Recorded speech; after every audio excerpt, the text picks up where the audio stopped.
जब परमेश्वर निराकार सर्वव्यापक है तो अपनी विद्या का उपदेश जीव सत रूप से, जीव सत जीव की तरह, जैसे बोलने वाला जो है उसको तो मालूम नहीं, दूसरा नो सोचे यही बोल रहा है, जिसमें वो बढ़ गया भूत की तरह प्रेत की ये काल प्रवेश कर जाता था, श्री कृष्ण में प्रवेश किया। जीव सत रूप से जीव आत्मा में प्रकाशित कर देता है, जीव आत्मा अंदर बढ़ गया, जीव सत जीव की तरह प्रवेश करके और फिर उसमें प्रकाशित यानी बोलता, और वह मनुष्य अपने मुख से उच्चारण करके दूसरे को सुनाता है। अंदर तो काल बोला उसका शरीर। अच्छा देखियो, इसलिए यहाँ दोष नहीं किन के आत्मा में कब वेदों में प्रकाश किया। देखो यहाँ देखो, ये 4 ऋषि बता दिए कि अंगीरा प्रथम अर्थात सृष्टि के आदि में परमात्मा ने अग्नि वायु आदित्य अंगीरा इन 4 ऋषियों में एक एक वेद का जो ना प्रकाश किया। यह देखो 17 पे क्या बोल, अब कितना अच्छा प्रश्न किया आप पे इन्होंने, आप पे उलझ गए 217 पे। अब प्रश्न करता कहते फिर ईश्वर ने यानी ब्रह्म ने ऋषियों को ज्ञान दे दिया होगा और फिर उस ज्ञान से उन लोगों ने वेद बोल दिए होंगे। बोला नहीं नहीं नहीं, ऐसे थोड़ा ही बोल सकते हैं। और उधर कैसे ऋषियों ने उच्चारण कर दिया, और क्योंकि अब क्या कहते नहीं ऐसे थोड़ा ही बोल सकते हैं। ऋषियों का था यहाँ पर भूमिका समाप्त कर दी इन्होंने। अब क्या देखो, ईश्वर ने उन ऋषियों को ज्ञान दे दिया होगा और उस ज्ञान से उन लोगों ने वेद बना दिए होंगे। बोला नहीं, वो थोड़े ही बोल सकते हैं, ज्ञान गे के बिना नहीं हो सकता। बताओ, यानी वो तो ऋषि तो बोल ही नहीं सकते, वो तो जीव सत रूप से काल बोल गया, इनका मुख बोल रहा था। अब नहीं तो यहाँ कह देता हाँ ठीक है ऐसा ही है, उन्हें ज्ञान दे दिया, उन्हें ऋषिया ने बना दिया शास्त्र। अगर ये यही मानता कि ऋषि ही बोल रहे हैं, ऋषि तो बोल ही नहीं रहा, वो तो खुद परमात्मा। कहते हैं हाँ इतना तो हो सकता है। यहाँ लिखा है कि छंद गायत्रादि छंद षड आदि और ये आदि ज्ञान पूर्वक छंद आदि गायत्रादि छंदों का निर्माण करना बिना सर्वज्ञ के किसी की सामर्थ्यता नहीं है। कहते हैं जो वेदों की वाणी बोली है ये कोई नहीं बोल सकता, केवल ब्रह्म बोल सकता। हाँ, इस प्रकार का सर्वज्ञ ज्ञान युक्त शास्त्र को बना सके, यानी कोई नहीं बना सकता, ना ऋषि बोल सकते हो तो काल बोल रहा था। आगे देखो, हाँ वेद के पढ़ने के पश्चात इन ऋषियों ने व्याकरण व्युकरण बना ली होगी, छंद व्याकरण निरुक्त छंद आदि ग्रंथ ऋषि मुनियों ने विद्या का प्रकाश के लिए किए हैं। अर्थात वेद इन ऋषियों ने नहीं बोले, बाद में वेद फर्स्ट व्याकरण नेक्स्ट, सीधी सी बात। वेद है वो सही है और व्याकरण में इन्होंने कोई बनाई तो अपनी छोरी है, वह सर्वज्ञ की बनाई हुई नहीं है। अब देखो, जो परमात्मा यानी ब्रह्म वेदों का प्रकाश ना करे तो कोई कुछ भी नहीं बना सके। इसलिए वेद परमेश्वरोक्त हैं, परमेश्वर ये ब्रह्म को कहते हैं, यानी वेद काल द्वारा बोले गए, इति सिद्धम। अब रहा बात अग्नि माने, इन्होंने स्पष्ट कर दिया अग्नि जहाँ शब्द है उसको समझो परमेश्वर। वैसे तो अग्नि माने आग, कोई भी बता दे, बालक ने बूझ लो, बच्चा बता देगा, लेकिन अग्नि माने परमेश्वर, ये संत ही उसका भावार्थक और विशेष वर्णन करके सिद्ध किया करते हैं कि इस अर्थ का ये अर्थ बनेगा इस आध्यात्मिक मार्ग में।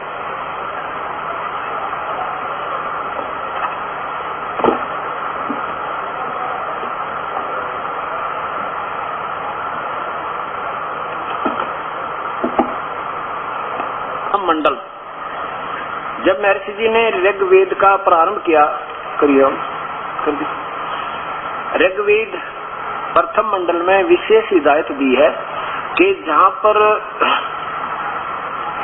अग्नि शब्द मिले उसको परमेश्वर को समझना सलाह करते समय। ये देखिए, ये महर्षि दयानंद जी द्वारा भाष्य है आधार ऋग्वेद, और ये कहाँ से प्रकाशित है?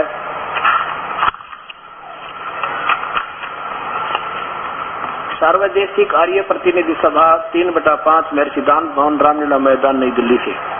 और जहाँ पर ये महर्षि जी प्रारंभ करते हैं, बिल्कुल बहुत अच्छा लिखा इन्होंने, और अच्छे कई उदाहरण दे करके इसको समझाना चाहा कि अग्नि शब्द जहाँ मिला है उसको परमेश्वर का बोध समझे।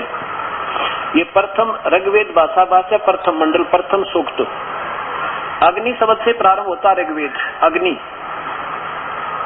यहाँ क्या है, नीचे देखो, यहाँ अग्नि शब्द के दो अर्थ करने में प्रमाण किए हैं कि इस ऋग्वेद के मंत्र से यह जाना जाता है एक सद ब्रह्म के यानी पूर्ण परमात्मा के सद, एक तो ब्रह्म एक सद ब्रह्म, दो तापा हो गए, एक तो ब्रह्म एक सद ब्रह्म। सद ब्रह्म माने सच्चा भगवान, सत साहेब, सत कबीर, सद ब्रह्म, दो ब्रह्म हो गए ना, एक तो ब्रह्म तो बोल ही रहे हैं, और सद ब्रह्म लिखा तो दो भगवान हो गए, एक तो झूठा एक सच्चा, दो ब्रह्म हो गए। सद ब्रह्म के इंद्र आदि अनेक नाम है तथा इस यजुर्वेद के मंत्र से अग्नि आदि नामों का करके सचिदानंद आदि लक्षण वाले ब्रह्म को जानना चाहिए।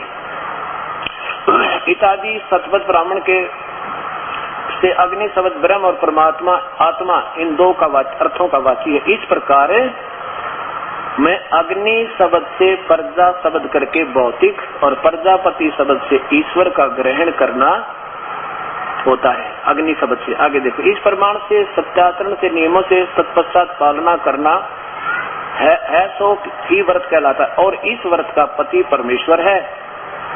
ऋग्वेद के इस प्रमाण से ज्ञान वाले तथा सर्वज प्रकाश करने वाले विशेषण से अग्नि शब्द करके ईश्वर का ग्रहण होता है।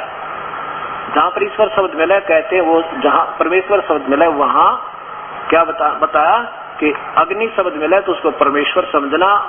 ये और स्वयं भी इन्होंने फिर इसमें अग्नि का अर्थ किया है, अग्नि माने परमेश्वर।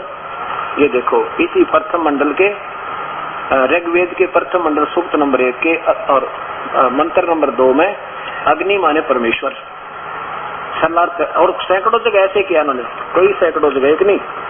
ये देखो 4 नंबर में अग्नि माने परमेश्वर। और इन्हीं की इस थ्योरी को, इन्हीं महापुरुष की इस थ्योरी को एक्सेप्ट करके इनके द्वारा गाइडलाइन दी गई इसी पैटर्न पर, यानी इसी इनके द्वारा बताए गए हिदायतों के अनुसार आर्य समाज के महापुरुषों ने इसका टीका किया यजुर्वेद का।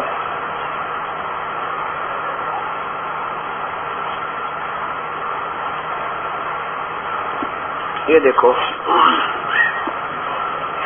ये सामवेद और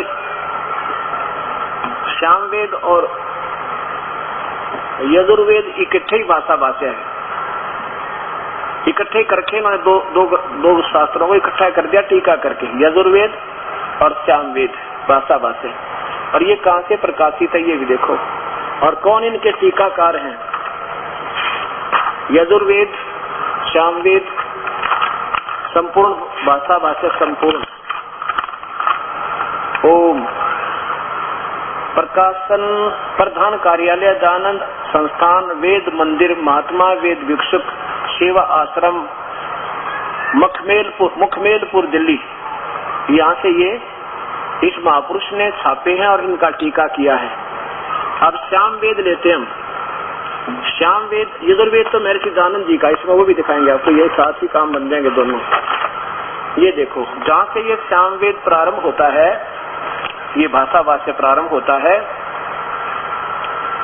ये देखो स्वयं कहते हैं इन्होंने उन्हीं के आदेश से इस महापुरुष ने उनके दी हुई गाइडलाइन के आधार पर उन्हीं के बताए हुए विचारों से अग्नि माने हे ईश्वर शब्द किया है। ईश्वर अग्नि माने हे ईश्वर।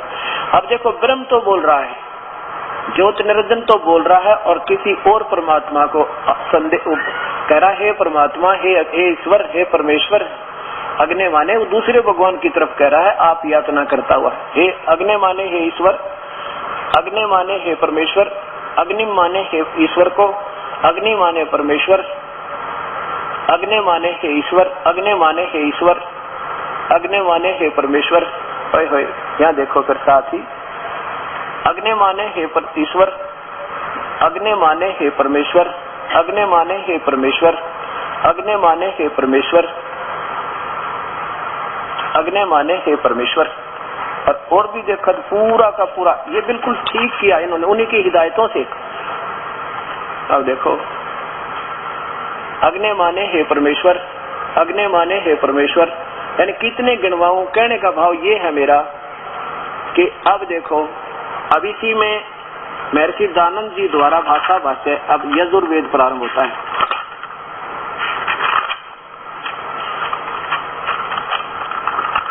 अब यहाँ देखो इसके 15वें श्लोक में मंत्र में ये 15 नंबर मंत्र है।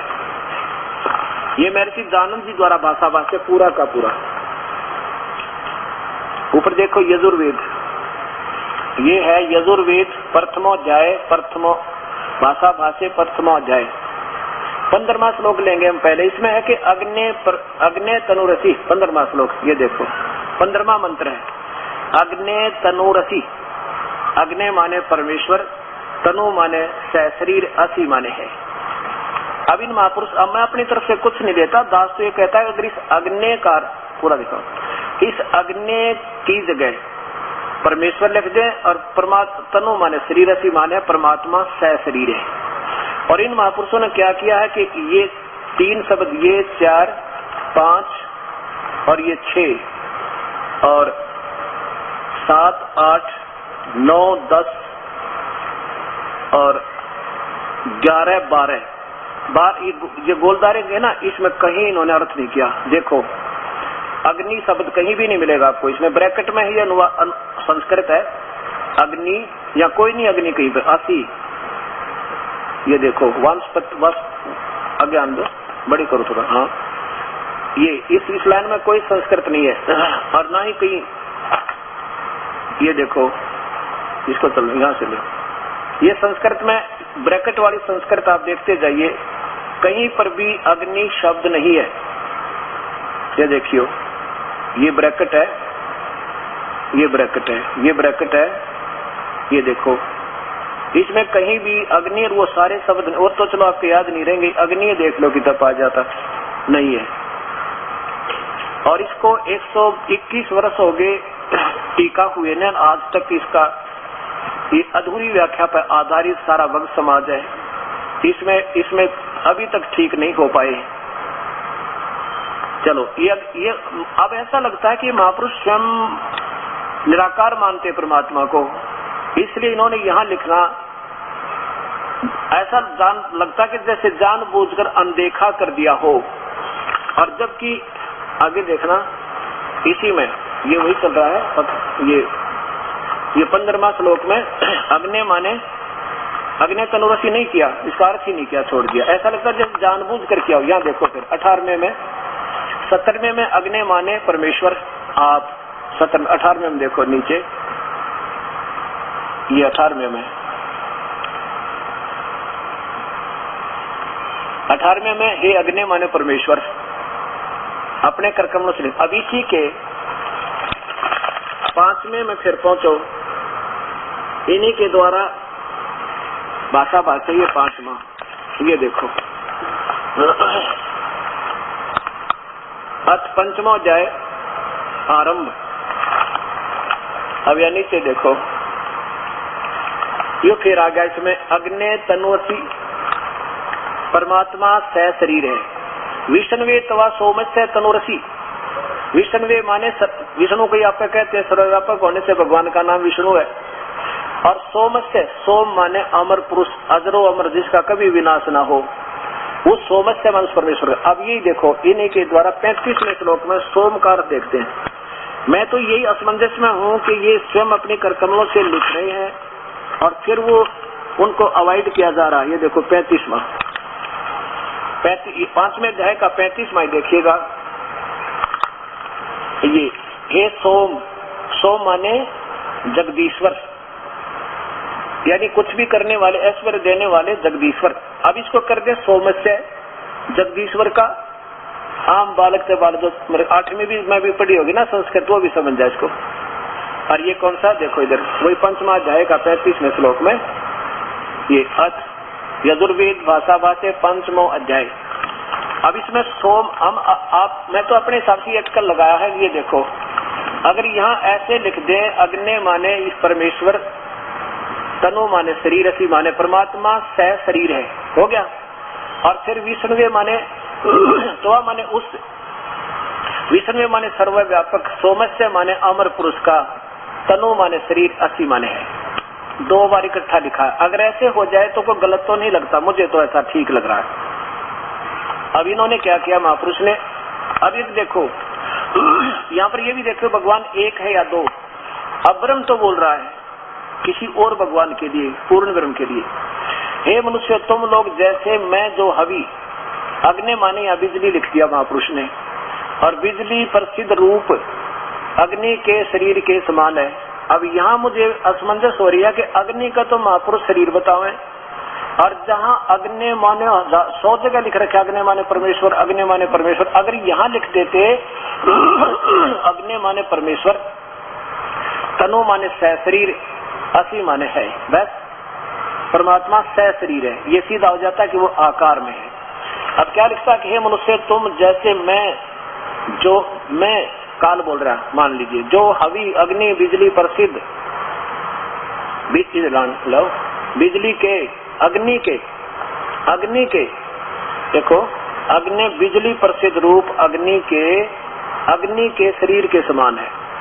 बताओ, अग्नि माने परमेश्वर, तनु माने शरीर, असी माने है शरीर है। फिर देखो तवा माने उस ये उस कहते हैं, तवा माने उस, विष्णु माने सर्वव्यापक परमात्मा का, सोमस्य माने अमर पुरुष का शरीर है। अब देखो ये काल बोल रहा है, और फिर काल 32वें श्लोक में कहता है, इसमें आप तो कहता है या मैं करके चलो जैसा भी काल बोल रहा, फिर कहता है वो परमात्मा कोई और है। ये देखो 32वें श्लोक में वो कहते हैं कि वो परमात्मा पूर्ण ब्रह्म, ये देखो 32वां,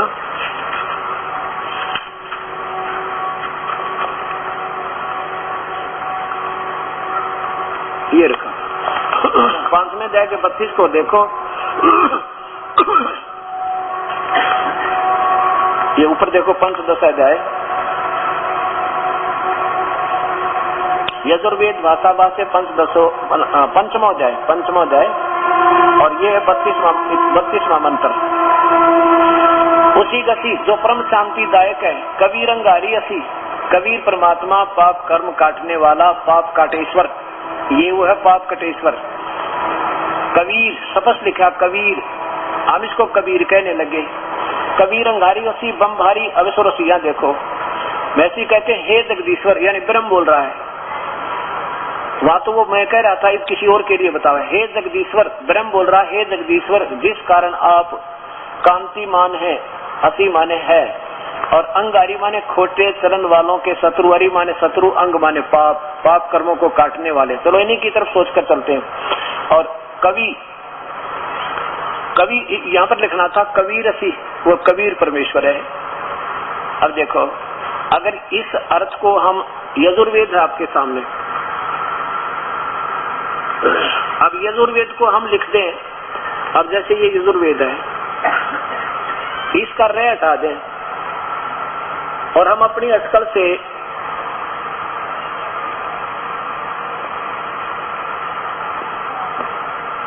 अब देखिएगा, क्योंकि ये 5-7 मिनट का और आपने ध्यानपूर्वक, क्योंकि ये अंधेरा से हटेगा, और दास से कोई गलती हो रही है तो मैं तो ये प्रार्थना करता हूँ कि मुझे बताओ अभी, ताकि मैं और सावधान हो जाऊं, कहीं और ज्यादा गुमराह ना कर जाऊं इन प्राणियों को, इन भोली आत्माओं को।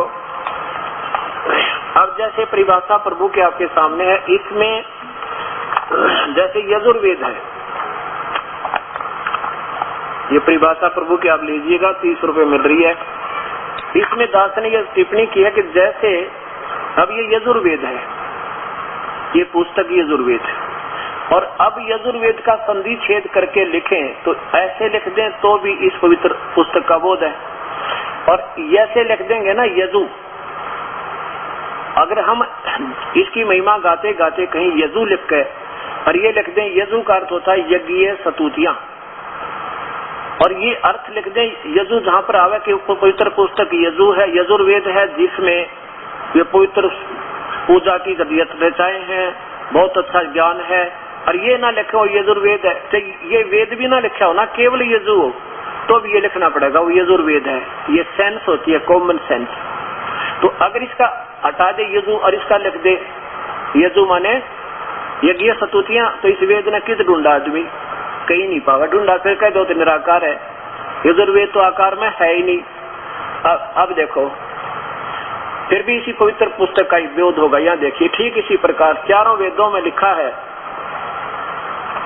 ठीक इसी प्रकार चारों वेदों में लिखा है कि वह कबीर देव, कबीर प्रभु साहिब, जो सर्वशक्तिमान, जगत पिता, सर्वसृष्टि रतनहार, कुल मालिक, पाप कर्म काटने वाला, काल की कारागार से छुटाने वाला अर्थात बंदी छोड़ है।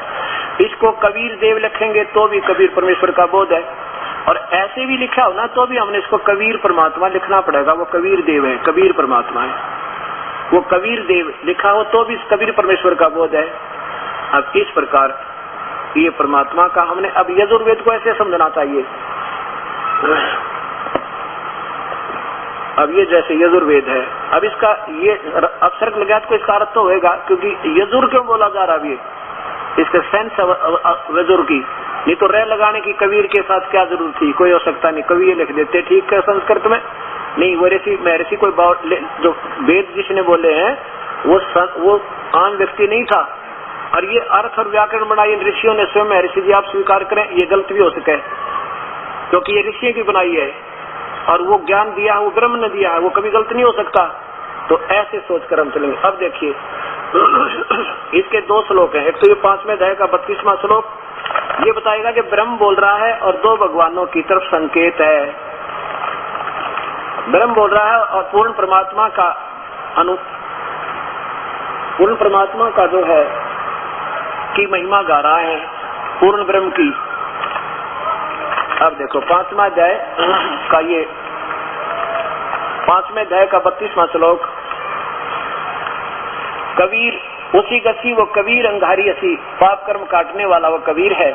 बमभारी माने बंधनों का शत्रु। देखो अंगारी, हे जगदीश्वर, यानी ब्रह्म बोल रहा है पूर्ण ब्रह्म की तरफ, हे जगदीश्वर जिस कारण आप कांतिमान असी माने हैं। अंगारी माने खोटे चरण वाले जीवों के शत्रु व कबीर है। यह लिखा था आप कबीर है, वो कबीर है, यहाँ लिख देते हो कबीर परमेश्वर है, बस सारी बात ठीक हो जाती है। अच्छा देखो, बमभारी माने बंधनों के शत्रु, हम उसे बंदी छोड़ के, बम्बर माने बंधन, हरी माने शत्रु, बंधनों का शत्रु हम बंदी छोड़ कहते हैं, जो बंधनों से छुटवा दे वो बंदी छोड़ है। तारादि तंतुओं के विस्तार करने वाले हैं, प्रशंसीय सेवाविक स्वयं शुद्ध है, सबको शोधने वाले और अच्छे प्रकार प्रकाशमान है। प्रकाशमान है तो स्वर ज्योति है, तो उसका आकार भी है।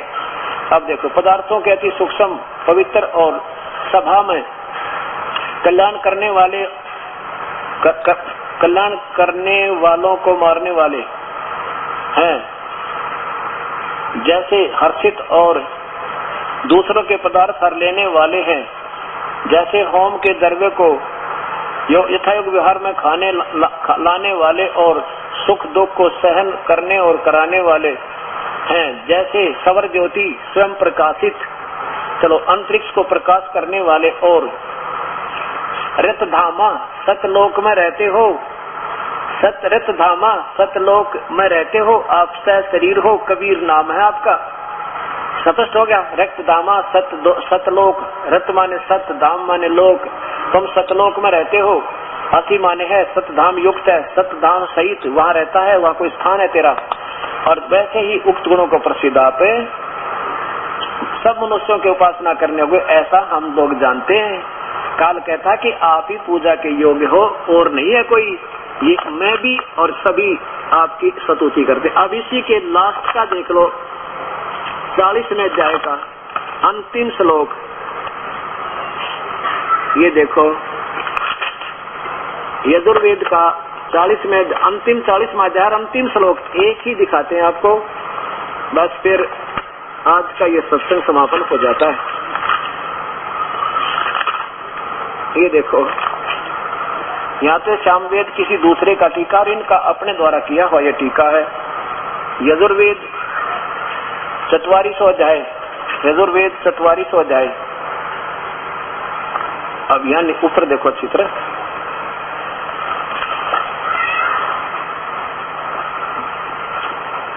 यजुर्वेद 44वां अध्याय और नीचे देखो 70वां श्लोक, लास्ट है ये यजुर्वेद का, ये 70वां श्लोक मंत्र। अब क्या कहते हैं महापुरुष जी, परमात्मा एक है, कोई दूसरा नहीं, ब्रह्म। हे मनुष्यो, जिस ज्योत स्वरूप रक्षक, देखो, जिस ज्योत स्वरूप रक्षक मुझसे अविनाशी यथार्थ कारण से आच्छादित मुख के तुल उत्तम अंग का प्रकाश किया जाता है, और लिखना था यहाँ पर, और जो वह कोई और भगवान, जो वह प्राण व सूर्य मंडल में यानी सतलोक में, आदित्य वर्ण माने सतलोक में पुरुष, वह पूर्ण परमात्मा है। होय होय, अब पूर्ण है तो कोई अपूर्ण भी है, कोई सद ब्रह्म है तो कोई झूठा ब्रह्म भी है। सद ब्रह्म माने अविनाशी परमात्मा, और दूसरा जो है ब्रह्म है तो बिना और नाशवान है। दो तो आप ही बता दिए, पूर्ण है तो कोई अपूर्ण ब्रह्म भी है, दो भगवान हो गए। वह परप्रोक्ष रूप, वो तो गुप्त है, ऐसे लिखना। और मैं ब्रह्म, अहम माने मैं, अपनी अलग बताओ है, और वो कोई और है, दो बोल रहे हैं भगवान ये। अहम माने मैं, खम माने स्वर्ग भी होता, वैसे तो खम माने स्वर्ग और आकाश, दो अर्थ है इसके। तो यहाँ स्वर्ग लगा देते, मैं तो स्वर्ग में हूँ, मैं ब्रह्म, अहम ब्रह्म, अहम ब्रह्म, अहम ब्रह्म खम ओम। मैं तो ओम नाम से प्रसिद्ध हूँ, और मेरा जो ओम नाम जाप करता है मैं उसे स्वर्ग तक ले जाता हूँ, इसका सीधा अर्थ। और वो परमात्मा तो ऊपर है, वैसे तो ये इसमें पढ़ के देखिए परिभाषा प्रभु की, तो इससे सिद्ध हो गया कि परमात्मा अनेक है। अनेक माने तीन है, और दो तो ये भक्त महर्षि जी स्वयं ही स्वीकार कर रहे हैं। एक बार फिर देखिए, परमात्मा एक है या अनेक है। महर्षि दयानंद जी द्वारा ही रचित उपनिषद अर्थात ये सत्यार्थ प्रकाश, इन्हीं के कर्मों द्वारा अर्थ सत्यार्थ प्रकाश है।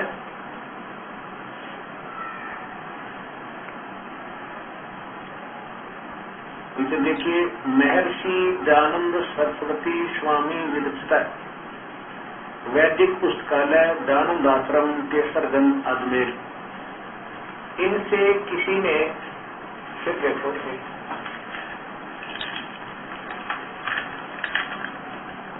अर्थ सत्यार्थ प्रकाश है, वैदिक पुस्तकालय दयानंद आश्रम केसरगंज अजमेर। इनके सत्यार्थ प्रकाश के 16 में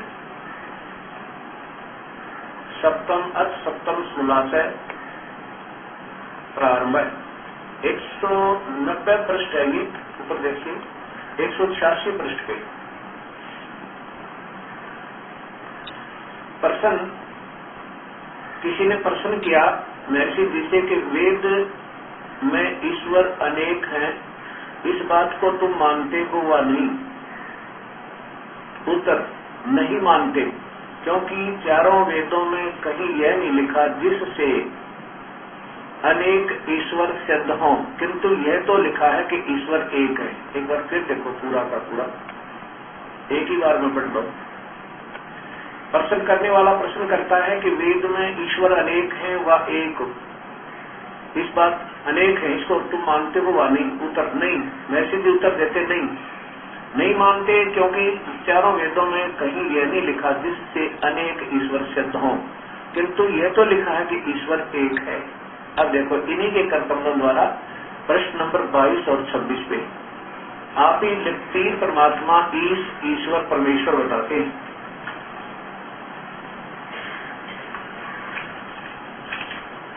फिर देखो,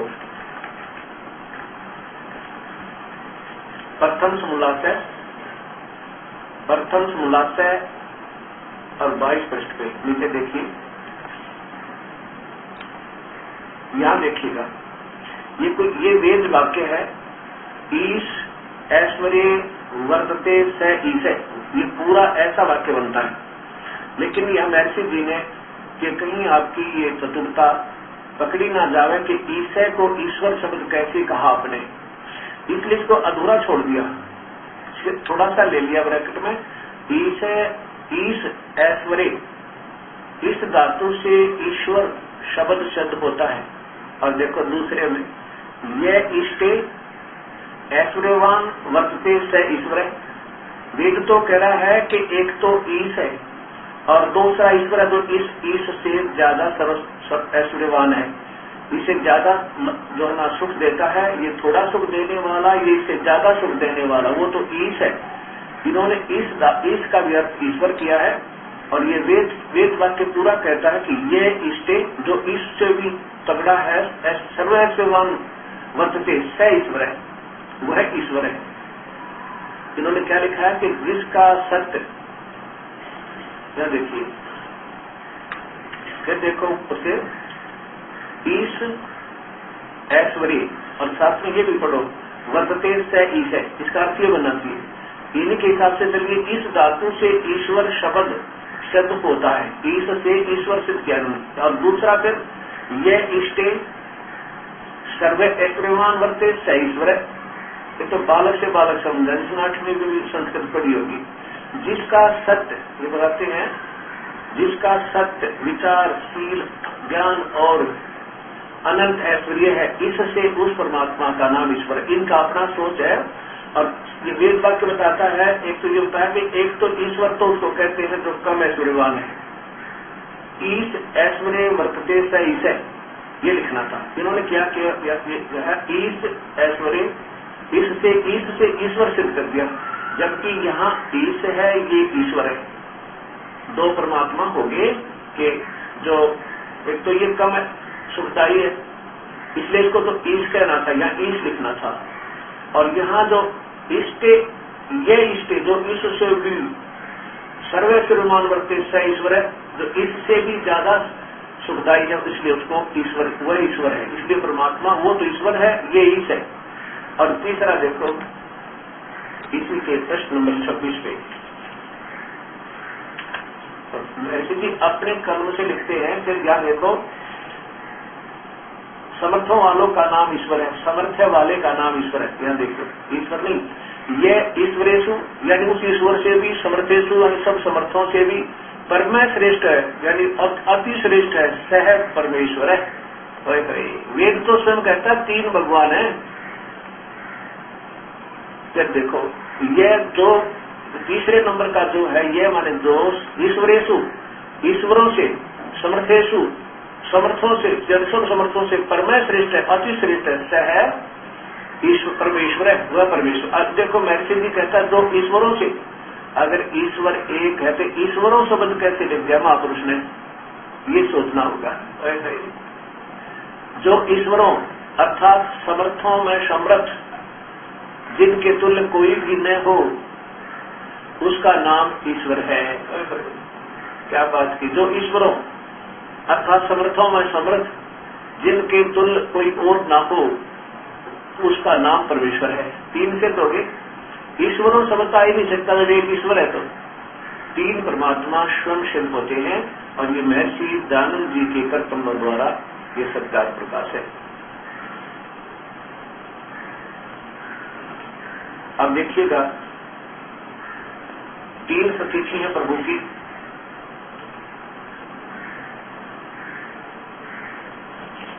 तीन सतीथि है परमात्मा की।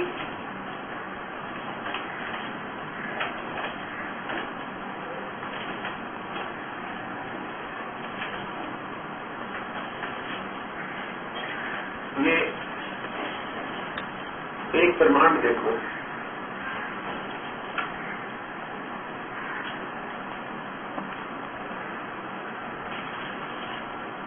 ये एक ब्रह्मांड देखो,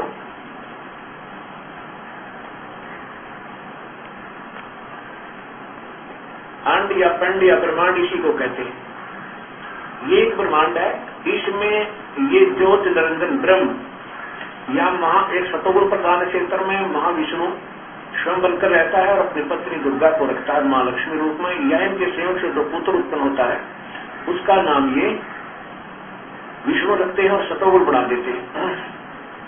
फिर यहाँ जब ये महाब्रह्मा रजोगुण प्रधान क्षेत्र में ये दोनों रहते हैं, दुर्गा और ये काल महाब्रह्मा रूप में ये काल रहता है, महासरस्वती रूप में ये सावित्री रूप में ये दुर्गा होती है। इनके संयोग से जो पुत्र उत्पन्न होता है उसका नाम ही उसको रजोगुण बनाकर नाम ब्रह्मा रख देते हैं। और ये तमोगुण प्रधान नक्षत्र है, इसमें ये काल सदाशिव रूप में रहता है और दुर्गा को मां पार्वती रूप में रखते हैं। यहाँ जो पुत्र उत्पन्न होता है इनके संयोग से उसको ये तमोगुण बनाकर और शिव नाम रुद्र नाम देते हैं। अब देखो उसके बाद इन तीनों को नीचे भेज देते हैं। ये विष्णु का अपने पुत्र विष्णु को, ब्रह्मा को, शिव को केवल स्वर्ग, पृथ्वी और पाताल तीन लोगों का एक एक विभाग का प्रभु बना देते, स्वामी बना देते, ईश बना देते। अब देखो अब ऐसे ऐसे इस कालक्रम के 21 ब्रह्मांड है ज्योत निरंजन के ब्रह्म के, यानी ईश, इसको ईश जानो, ये है वो ईश ज्योत निरंजन काल ब्रह्म के 21 ब्रह्मांड का। देखो पूरा चित्र देखो, ये ईश है, इसको ब्रह्म को ईश कहो, क्षरपुरुष को, इसके ये 20-21 ब्रह्मांड है। इसने जब अभी आपने ब्रह्मांड देखा था, ऐसे ऐसे ये 5 ब्रह्मांडों का ग्रुप बनाकर एक महाब्रह्मांड बनाकर और ऐसे 4 महाब्रह्मांडों में 20 ब्रह्मांडों को रोक कर 21वें ये स्वयं इससे बाहर बैठा है, इससे बाहर बैठा। जैसे ऋग्वेद मंडल नंबर 10 के सूक्त नंबर 90 के 1, 2, 3 श्लोक में 4 में स्वयं ऋषि जी अपने कलमों से 3 भगवान सिद्ध कर रहे थे, अभी आपने देखा था। ये तो ईश है पूरा, ये देखो ये ब्रह्म है, ये काल है, पूरा सब देखो, पूरा देखो। ये तो एक ज्योत निरंजन, ये ईश है और ये कम ऐश्वर्यवान है, ये कम ऐश्वर्यवान है। और तीसरे नंबर का जो भगवान है ये देखो, दूसरे नंबर का ये तो ब्रह्म है ईश, ये परब्रह्म है ईश्वर। इससे ज्यादा सुखदायी है, इससे ज्यादा ऐश्वर्यवान है लोग इसकी साधना करते परब्रह्म की, इससे ज्यादा सुख मिलते। और तीसरे नंबर का ये है वो पूर्ण ब्रह्म परमेश्वर परम अक्षर पुरुष, जो गीता जी के अध्याय नंबर 15 का श्लोक नंबर 16 और 17 भी प्रमाण देता है। ये है वो परमेश्वर। इस प्रकार ईश, ईश्वर, परमेश्वर, ब्रह्म, परब्रह्म, पूर्ण ब्रह्म, ये अक्षर पुरुष, अक्षर पुरुष, परम अक्षर पुरुष, ये 3 परमात्माओं का बोध ये प्रत्यक्ष प्रमाण है। और स्वयं ऐसी दयानंद जी भी अपने कर्तव्यों से स्वीकार कर रहे हैं, क्योंकि वेद में सही लिखा है। वेद का जो उन्होंने सर्वात करने की चेष्टा की, उसको वेद का तात्पर्य सही समझ नजर आया वाक्य का, लेकिन इन्होंने अपनी तरफ से उसका जो दूसरी तरह अर्थ करना चाहा तो भी नहीं कर पाए, अंत में लिखना पड़ा कि जो सबसे ईश्वरों का भी ईश्वर है वो परमेश्वर कहलाता है। अब देखो दास की तरफ से कोई अपना ना टिप्पणी ना मिलावट, और एक नहीं, इस दास ने कम से कम सभी शास्त्रों का प्रमाण दिया है कि सभी कह रहे हैं कि परमात्मा सहशरीर है। इसके साथ अब वही लिंक फिर बनेगा किन किन का, पवित्र बाइबल और कुरान शरीफ का। ये और देखो 2 मिनट का सत्संग है। अब इसमें क्या होगा, अब इस सत्संग से ना जाने कितने पुण्यात्माओं का उद्धार होगा, और प्रमाण के बिना कोई नहीं माने कि विद्वान पढ़े लिखे बहन बेटी हो गए। अब क्यों नहीं मानेंगे, क्योंकि पहले ये थक लिए, सीख लिए इन बेसलेस कथा सुनकर ऋषियों और मैं ऋषियों की और संतों। ये देखो पवित्र बाइबल में इसमें शपथ लिखा है, और ये कहां से प्रकाशित है,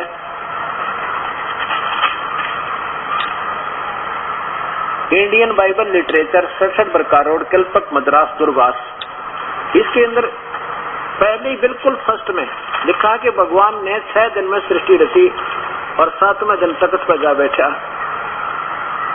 उत्पत्ति, विश्व की सृष्टि के 7 दिन, पहला दिन, दूसरा दिन और तीसरा दिन, चौथा दिन, और यहाँ देखो 5वां दिन और 6ठा दिन। और 6ठे दिन में सुनाते हैं आपको कि परमेश्वर ने, क्या देखो 26 में, फिर परमेश्वर ने कहा मनुष्य को हम अपने स्वरूप के अनुसार अपनी समानता बनाए। और आगे देखो, फिर तब परमेश्वर ने मनुष्य को अपने स्वरूप के अनुसार उत्पन्न किया, और अपने स्वरूप के अनुसार परमेश्वर ने उसको उत्पन्न किया, नर और नारी करके मनुष्यों की सृष्टि की। 3 बार लिखा है, ऐसे जैसे यजुर्वेद में लिखा है। तो मनुष्य जैसा हुआ प्रभु वो पूर्ण ब्रह्म, जो 6 दिन में सृष्टि रचकर 7वां दिन तख्त पर जा बैठा। अब 7वां दिन, अब यहाँ देखो कि क्या कहता है कि फिर परमेश्वर ने उनसे कहा, सुनो जितने भी बीज वाले, मनुष्यों से कहा, छोटे छोटे पेड़ सारी पृथ्वी के ऊपर हैं, जितने वृक्षों में बीज वाले फल होते हैं वे सब मैंने तुमको दिए हैं, वो तुम्हारे भोजन के लिए हैं। और कहीं मांस खाने का वर्ण उस परम पिता का तो है नहीं। बाद में कोई और रिश्ता फरिश्ता आदेश देता तो वो दोषी होंगे, उसके आदेश न मान के। यहाँ देखो 7वां दिन विश्राम का दिन, 7वां दिन विश्राम किया। अब ज्यादा ना दिखा के आपको केवल अब कुरान शरीफ दिखाता हूँ। ये 8 आयत आप पढ़िए, इसमें स्पष्ट नाम लिखा है क्योंकि पवित्र बाइबल इन दोनों जो कुरान शरीफ में और इनमें चारों जो है कुरानों में सबको मान्य है कि पवित्र बाइबल का 40% अंश के अंदर मिलता है। देखिए कुरान शरीफ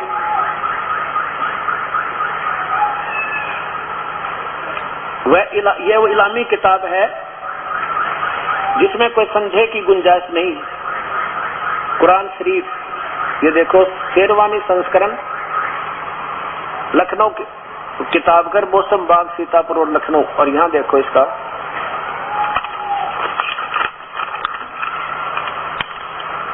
अब इसको क्योंकि ये भी निराकार मानते हैं मुसलमान लोग। लखनऊ किताबघर, मौसम बाग, सीतापुर रोड, लखनऊ। और हमारे ये पवित्र शास्त्र कहते वो आकार में है जिसने 6 दिन में सृष्टि 7वें दिन तक भेजा जाओ मनुष्य जैसा है। अब देखो सूरत फुरकानी नंबर 25 की ये 8 आयत, ये सूरत फुरकानी नंबर 25 कुरान शरीफ। नीचे देखो ये कबीरन लिखा, नीचे बिल्कुल स्पष्ट लिखा है कबीरन। नहीं इधर देखो ये है कबीरन 52वीं आयत में। इसका अर्थ ये बनता है कि हजरत मोहम्मद का, ये देखो यहाँ से ए पैगंबर तुम काफिरों का कहा न मानना। हजरत मोहम्मद का खुदा ऐसे ही उसके अंदर प्रवेश करके या कोई अपना कोई संदेशवाहक भेज के स्वयं संदेशा दे रहा है वो कि और परमात्मा है, वो उसका नाम कबीर है। और काफिर उसको नहीं मानते कबीर परमात्मा, तो उनकी बात मत मानना, उनके लिए संघर्ष करना कबीर परमात्मा के लिए कि वो पूर्ण ब्रह्म है, तो उनकी बातों मत आना। ये काफिर तुम काफिरों का कहा न मानना। और इस कुरान शरीफ की दलीलों से उनका नहीं दलीलों से कबीर परमेश्वर के लिए उनके लिए संघर्ष करना। ये कबीर कार्य ने बड़ा कर दिया। अब यहाँ देखो इसी में फिर ये 58वीं आयत में खबीरा लिख दिया और यहाँ खबीरन कर दिया। ये कबीरन है, कबीर है। और जबकि यहाँ फिर इसी के 22वीं आयत में देखो ऊपर इसी कुरान शरीफ की ये 21 में कबीरन लिखा है, यहाँ भी कबीरन है। और यहाँ देखो कौन सी है, ये वही सूरत फुरकानी, ऊपर देखो सूरत फुरकानी 25 आयत नंबर 21 में यहाँ भी कबीरन है। और इस 53 में भी कबीरन है, यहाँ देखो ना 52 में भी कबीरन है। और यहाँ भी ये कबीरा और कबीरन है। ये यहाँ इसमें ठीक है। और यहाँ इन्होंने गलती से इसमें हिंदी में गलत कर रखा है, मिसप्रिंट ऐसा है। ये कबीरन ही है, कबीर माने बड़ा। इसको कबीर भी लिखा, दूसरी मस्जिद जो सुबह दिखाई थी कुरान मस्जिद में, इसको कबीरन लिखा, कबीर ही लिखा, कबीरा भी लिखा। यहाँ देखो अब 52 भी आपने सुन ली, 53 में लिखा है कि वो वही परमात्मा जिसने सारी मतलब सृष्टि को रखी। नीचे अपने मतलब की सोचेंगे। और 58 में ये 57 है, ये इन लोगों से कहो कि मैं तुमसे अल्लाह के हुक्म का पर कुछ मजदूरी नहीं मांगता हूँ। और देखो ये कहता उसका अल्लाह कह रहा उस मोहम्मद जी का कि हमने तुम्हें खुशखबरी सुनाने और सिर्फ अजाब से डराने के लिए भेजा। अब हजरत मोहम्मद को भेजने वाला खुदा था कोई और दूसरे खुदा की तरफ अल्लाह की तरफ संकेत है। इन लोगों से कहो कि मैं तुमसे इस अल्लाह के हुक्म पर कुछ मजदूरी नहीं मांगता। हाँ, जो चाहे अपने परवरदिगार तक पहुंचने की राह इख्तियार कर ले। और ए पैगंबर हजरत मोहम्मद उस जिंदा पे जो तुझे जिंदा महात्मा के रूप में मिला था ना, वो कबीर परमात्मा, विश्वास रखना, भरोसा रखो, वो कभी मरने वाला नहीं है, वो तो अविनाशी है। और तारीफ के साथ उनकी पाकी पवित्रता की महिमा बयान करते रहो। अपने बंदों से वो के गुनाहों से काफी खबरदार है, अर्थात पाप कर्मों को काट देता है। 58 ओली पूरी इन्होंने काफी उस कबीर का अर्थ काफी कर दिया। ये लिखना था वो परमात्मा कबीर है जो पाप कर्म काट दे। ये कबीर उसका खबीरा करके और ये काफी लिख दिया, बड़ा बहुत। और लिख रहा था कबीर, आगे देखो, और वही है ये कबीर जिसने आसमानों और जमीन के बीच में जो कुछ उनके बीच में है सबको 6 दिन में पैदा किया, फिर तकत पर जा विराजा, वो अल्लाह कबीर, ये बड़ा माने कबीर समझ लो यहाँ पर, वो अल्लाह कबीर बड़ा रहमान है, दयालु है। और उसकी खबर किसी बाखबर से पूछ देखो। बोलो सतगुरुदेव की जय। अब क्या हो गया कि मनुष्य जैसा एक व्यक्ति विशेष से नहीं माना यह दास। हम पहले तो इन महापुरुषों से, महर्षि दयानंद के विचारों से बड़े प्रभावित रहा करते थे कि क्योंकि इनके द्वारा दी गई सोच में कोई शंका नहीं होती थी। अब जब ये 25 प्रमाण मिले तब फिर मजबूरी होगी ढोल का डंका ये कहने की कि वेद में सत्य है और उसका सच्चा प्रकाश उसे नहीं मिल रहा। तो ऐसा ही ये उपनिषद होते हैं। उपनिषद ऐसा ही जो वेदों के जहाँ तक मिलते हैं वहाँ तक तो ठीक है, क्योंकि उपनिषद एक व्यक्ति विशेष की सोच है अपनी। जैसे भगवान को उसने जाना, सोचा, समझा, उसकी थ्योरी लिख दी, और वेदों से नहीं मिलती है तो वो फिर हम उसको सही नहीं मान सकते, हम उसको विश्वास नहीं कर सकते। आगे देखिए, अब गुरु ग्रंथ साहिब की ये देखिए CD 2 मिनट के सत्संग है कि गुरु ग्रंथ साहिब के अंदर उस कबीर परमेश्वर उस गुरु नानक देव जी को बेई नदी पर मिले थे और वहां से सतलोक लेकर गए थे, और सतलोक से फिर कहा था कि मैं पूर्ण ब्रह्म हूँ और कबीर नाम से काशी में रहता हूँ, जुलाहे का काम करता हूँ, धानक का, और यदि तो आपने मुक्ति पानी है तो मैं आपको सत्ता नाम दूंगा, सतनाम, और उस नाम को लेकर आपका बेड़ा पार होगा। और फिर वहां जाना, जब परमात्मा को वहां देखा जिसके करोड़ सूर्य मिला, करोड़ चंद्रमा एक रोमकूप के समान मनुष्य सदृश है वो परमात्मा, और वही प्यारी आत्मा फिर वापस 3 दिन में वापस आई। शरीर उनका जंगल में रख दिया गया था सुरक्षित परमात्मा द्वारा, और जब तीसरे दिन वो आई तो सब घर बार छोड़ के काशी पहुंचे, बनारस में। और वहां जाकर के रामानंद जी से, मेरे रामानंद जी से पूछा कि यहाँ कोई कबीर नाम का जुलाहा का रहता है क्या? रामानंद जी ने कहा कि प्यारी आत्मा, जुलाहा नहीं, वो भगवान है, वो तो पूर्ण ब्रह्म है, और मुझे भी सतलोक सचखंड उस परम पिता ने दिखाया, और मैं उसके देखने के बाद मुझे यकीन हुआ, नहीं तो मैं राम और कृष्ण ब्रह्म से, विष्णु से ऊपर मैं किसी को नहीं मानता था। आज मेरा भ्रम खंडन किया, उस मेरा गुरु समझो, लोग दिखावा दुनिया की दृष्टि में शिष्य है, लेकिन वो मेरा भगवान है, वो मेरा गुरु है, वो मेरा सर्वेसवा है। जब रामानंद जी को परमात्मा ऐसे ही देखा था सतलोक में, और फिर 5 वर्ष के बालक में का रूप हो गया था उस तेजो में शरीर का, और सामने 5 वर्ष का बच्चा ही नीचे बैठा था, तब रामानंद जी ने भी यही कहा था कि 2 ठोड़ है एक तू बया एक से 2, गरीब दास हम कारणे आए हो मगजो। तब रामानंद जी के कहते ही ने एक सेवक भेजा, और कबीर परमात्मा उसने अपनी खड्डी में दानक का जुलाहे का काम कर रहे थे, उस परम प्यारी आत्मा का कति भ्रम निवारण के लिए करने के लिए। किसका? गुरु नानक देव जी का। अब देखिए, गुरु नानक देव जी ने देखा उस परमात्मा को सचखंड में देखा था, और काशी में एक दानक का काम करते हुए देखा, आंखों में पानी भर के, और किस प्रकार स्तुति करते हैं कि फाई सूरत मुलुक की वेश, ए ठगवाड़ा ठगी देश, खरा सियाणा बोते बार, ये धानक रूप रहा करतार, नानक नीच कहे विचार, ये धानक रूप रहा करतार। अब देखिए गुरु ग्रंथ साहिब के अंदर उसका प्रत्यक्ष प्रमाण। श्री गुरु ग्रंथ साहिब जी, अब इसके अंदर आपको प्रश्न नंबर 24 पर श्री राग महला पहला, यही सब दिखाएंगे, पंजाबी के अंदर लिखा हुआ। अब ये देखिएगा, श्री गुरु ग्रंथ साहिब जी प्रश्न नंबर 24 पे, राग सिरी, ये है श्री राग महला पहला घर 4, ये 28 नंबर समाप्त हो जाता, शब्द 29 में प्रारंभ होता है। यह देखिएगा, एक सवान दुई सवानी नाल बलके भुकही सदा बियाल, कोड छुरा मूठ मुर्दार, ये धानक, ये देखो धानक, धानक रूप रहा करतार, मैं पथ की पेंद न करने की कार, वो बिगड़ रूप रहा बिकराल,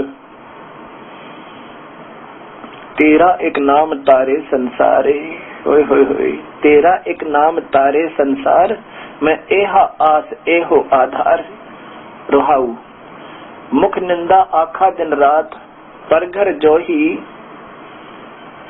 जो ही नीच मनात, काम क्रोध तन वसे चंडाल, ये धानक रूप रहा करतार। फाही सूरत वो है सूरत, फाही सूरत देखो मुल्क की वेश, ओ ठगवाड़ा ठगी देश, खरा सियाना बहुता भार, धानक रूप रहा करतार। ये धानक रूप रहा करतार। मैं कीता ने जाता हराम खोर, वो किया दुष्ट मुह जैसा दुष्ट चोर, नानक नीच कह विचार, ये धानक रूप रहा करतार। धानक रूप रहा करतार। बताओ फिर देख लीजिए। मैं कीता न जाता हराम खोर, वो किया मुँह जैसा दुष्ट चोर, नानक नीच कह विचार। ये विचार देखो, विचार बोला है। विचार को पंजाबी में बै बोलते हैं, और यही फिर कबीर, बै को कबीर लिखा जाता है, बै बोला जाता है। नानक नीच कह विचार, ये धानक रूप रहा करतार। धानक रूप रहा करतार। अब आपको एक प्रमाण और दिखाते हैं, जहाँ सीधा कबीर नाम लिखा है प्रश्न नंबर 721 पे। अब आप देखिएगा, वही श्री गुरु ग्रंथ साहिब जी, पंजाबी लिपि, प्रश्न नंबर 721। ये प्रश्न नंबर 721 है। और नीचे देखिएगा, इसके अंदर जहाँ से शब्द प्रारंभ होता है, एक अर्ज, ये देखिएगा, एक अर्ज गुप्तम पेश तोदर गोस कून करतार, हक्का कबीर करीम तू। ये सब देखिएगा ध्यान से, हक्का कबीर करीम तू। हक्का कबीर माने सत कबीर।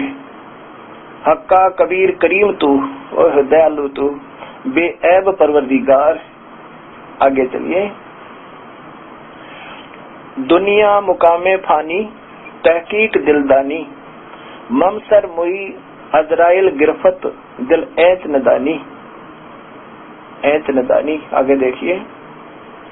रहाऊ जन पिसर पिदर, बिरादरा कस नेश, दस्तम गीर, आखिर व्यफ्तम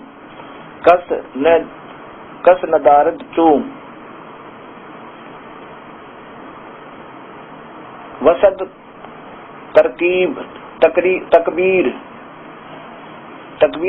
सब रोज गस्तम, दर हवा कर देम बदी ख्याल, गाहे न नेकी कार करदम।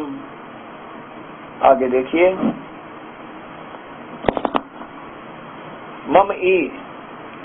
मम ई चीनी अहवाल, बद बखत हमचो बखील गाफिल,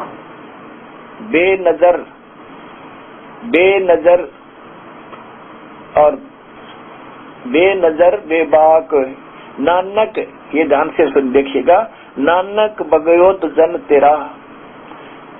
तुरा तेरे चाकरा पाखाक, तेरे पाँव की धूल पाखाक। चाकरा माने आपका सेवक, आपका नौकर। कबीर साहब को गुरु नानक देव जी कह रहे हैं, तेरा चाकरा पाखाक। फिर देखिएगा,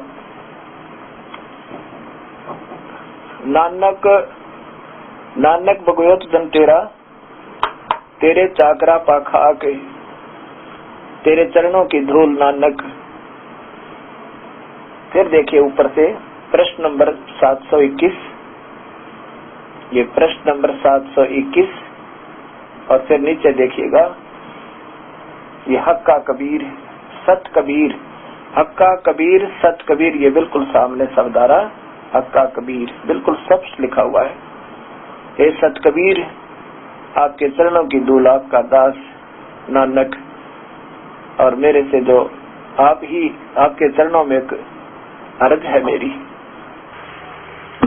अब प्यारी आत्माओं, आप आपके सामने ये प्रत्यक्ष प्रमाण हुआ कि परमात्मा पूर्ण ब्रह्म, उसका नाम कबीर देव है, कबीर साहिब है, वो सह शरीर है, मनुष्य जैसा है, सतलोक में रहता है, सवर ज्योति है, पाप कर्मों का काटने वाला है, अनंत कोटि ब्रह्मांड का कबीर है, जो काशी में धानक बनकर जुलाहा बनकर रहे थे।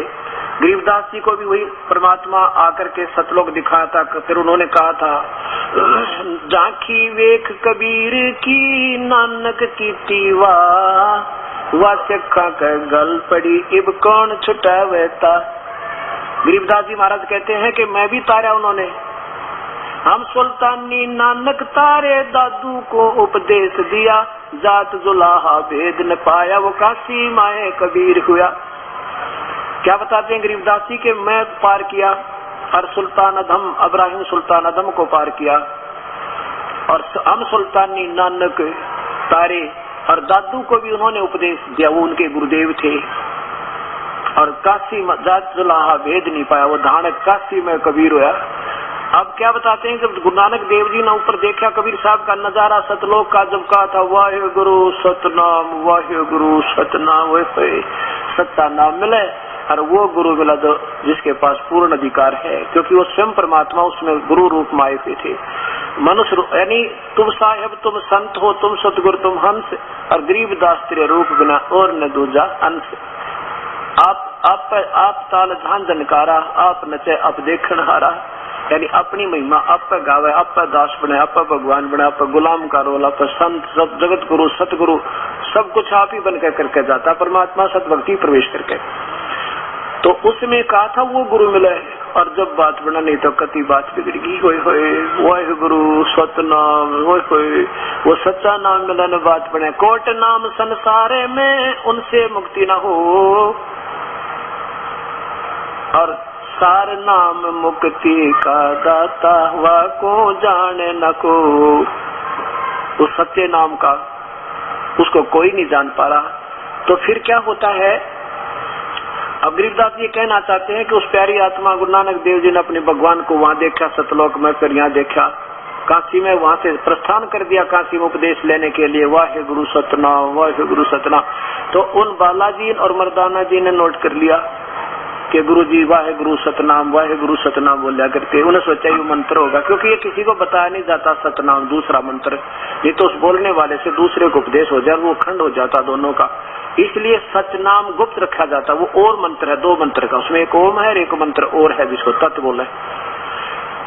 तो गरीबदास जी कहते हैं कि उस प्यारी आत्मा ने तो कहा था सतनाम वाहे गुरु, परमात्मा देखे जब, अरे उन्होंने वाहे गुरु नोट कर ली शिक्षा ने। अब क्या नाम देते हैं, वाहे गुरु है तरह गजब। वो ये एक गुरुद्वारे का बूढ़ा मिला हमने, खरेती लाल अरोड़ा रोहतक में। वो कहने लगा, एक ने बताया जी ये बहुत बड़ा विद्वान पुरुष है, गुरुद्वारे में सेवा करी, बड़ा पाठी रहा। मैंने उससे बात था कि मेरे पास प्राण संग ली थी, तो मैंने उससे पूछा कि आप गुरुद्वारे में गुरु ग्रंथ साहब को पढ़ा? कभी खूब पढ़ा मैंने, और 40 वर्ष तक उसकी साधन, उसका नाम सेवा की है रोहतक गुरुद्वारे में। मैं बोला आप क्या नाम जपते? वाहे गुरु। मैं बोला वाहे गुरु तो कोई मंत्र नहीं बोला यही वाहे गुरु। मैंने वो प्राण संगली दिखाया, उसमें स्पष्ट नाम लिखा था कि गुरु नानक देव जी ये कहते हैं। गुरु ग्रंथ साहब के इस पृष्ठ नंबर पे ये मंत्र लिखा है कि नामों में नाम ये पहचाना, यही 2 मंत्र का जाप है। तो बोला नहीं वो तो साढ़े गुरुआ ने करना चाहिए, असी तो वाहे गुरु करेंगे। वह कमाल का आदमी। अब मेरे पेट में दर्द हो जाए तो गोली वही मैं खाऊंगा, वो स्टेशन खानी पड़ेगी, कोई बात हुई है। अब हमने गुरुदेव ने बता दी ये मंत्र है, पूरे संत ने ढूंढना और इसका नाम जाप करके बेड़ा पार हो जाएगा। नहीं बोला तो साढ़े गुरुआ ने जपना था, असी तो वाहे गुरु। तो गरीबदास जी यूं कहे कि झांकी वेख कबीर की नानक की तीवा, झांकी माने नजारा सतलोक का, और वह शखा का गल पड़ेगी कौन छुटावा था। उस सतनाम ने कौन समझा उन प्यारी आत्माओं ने, क्योंकि वर्तमान के जो अवर्तमान के गुरु बाद क्या ने या सारी कहानी बिगाड़ दी बिना सोच समझ के। पवित्र शास्त्र में ये नहीं देखा इस अनमोल रत्न में क्या खजाना दबा हुआ है, क्या संकेत उस पर उन प्यारी आत्माओं का, और उसके मन गणत कहानियां, दंत कथा, लोक वेद बना के, मनमुखे मंत्र बना के और भ्रमित कर दिया सारे पवित्र समाज को। तो अब आपके सामने ये सत्य आ रही है। अब भी कोई नहीं मानेगा उसके साथ नादान नहीं, फिर तक कर्म ही नहीं कह सकते उनको। इतने प्रत्यक्ष प्रमाणों के बाद भी बुद्धि में नहीं आवेगी कि परमात्मा पूर्ण ब्रह्म है, फिर वो भक्ति योग प्राणी नीचे कितनी बात सुनावे। बोलो सतगुरुदेव की जय।